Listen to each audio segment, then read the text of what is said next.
Jean-Yves Lormeau, Rosella Hightower, lorsque vous les voyez danser, vous qui nous avez donné tant de bonheur, vous éprouvez parfois un peu de nostalgie, car vous êtes directrice de la danse à l'opéra, donc vous avez fait le saut.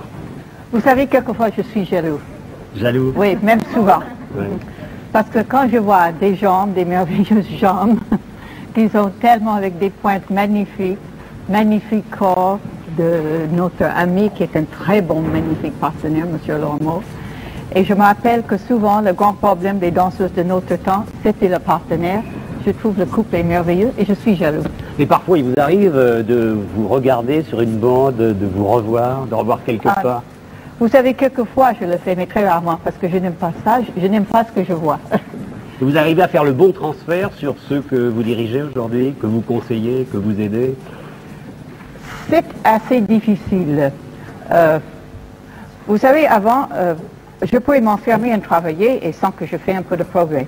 Mais quand on est de la direction, oui, on a beau s'enfermer et travailler, mais on ne sent pas toujours le progrès. Et le seul moment qu'on le sent, c'est quand on est dans la salle le soir du spectacle. Alors là, j'ai ma satisfaction. Elisabeth et Jean-Yves, est-ce que vous acceptez les autres formes de danse? Par exemple, j'aimerais vous présenter maintenant un danseur à claquettes. Vous avez pensé parfois que vous pourriez faire une autre carrière qui pourrait être par exemple consacrée à la comédie musicale? Vous savez, on a déjà tellement de choses à faire dans notre métier, mais c'est possible plus tard. Mais parce qu'on a des envies comme celle-là, ne pas toujours rester dans la même maison, ou alors oui. Non, on essaye un peu de tout, oui. De toute façon, c'est nécessaire. Oh, vous essayez un peu tout, c'est quand même très chasse gardée l'opéra. On ne peut pas y faire plus que ce qu'on vous impose. Vous allez voir. Oui, non. Beaucoup de choses. C'est vrai? Qu'est-ce que vous en pensez, Georges? C'est vrai qu'on fait beaucoup. Je vois pas comment ils pourraient faire plus, à dire le vrai, parce qu'ils sont là toute la journée et je vois pas comment, après minuit peut-être, après minuit.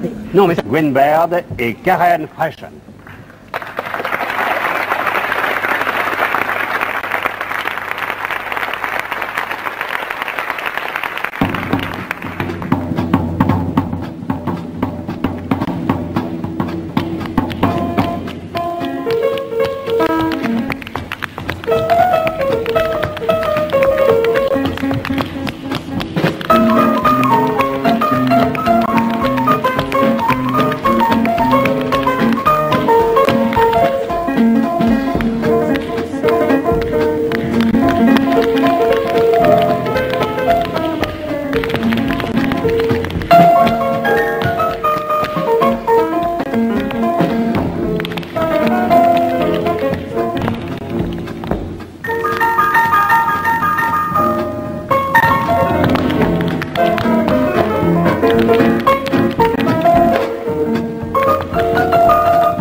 Absolument, nous avons 3 groupes dans la compagnie, 2 grands groupes de 60 personnes et un groupe de 11 personnes qui est le GRCOP, groupe de recherche chorégraphique de l'Opéra de Paris, je l'ai dit. Bien, eh bien ce groupe, sous la houlette de Jacques Garnier, qui n'est pas ce que Carlson avait fait avant. Carlson avait fait un groupe extérieur au ballet. Là, ce sont des danseurs volontaires du ballet que, lorsque Bernard Lefort était administrateur, Bernard Lefort, à qui je dois d'être à l'opéra, était administrateur, m'avait demandé de mettre sur pied. C'est la raison pour laquelle nous avons fait appel à Jacques et je crois très objectivement que c'est une grande réussite. Alors,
et d'atmosphère. C'est la raison pour laquelle il est intéressant de voir tous ces ballets, parce qu'on voit ce que peuvent faire les danseurs de l'opéra. Nous allons voir maintenant donc le Loup, le pas de deux du Loup, dans une chorégraphie de Roland Petit, une musique d'Henri Dutilleux. C'est d'ailleurs amusant car le Loup a été créé... Et un décor de Carzou. Et un décor de Carzou, qu'on est en train de mettre en place. Ouais.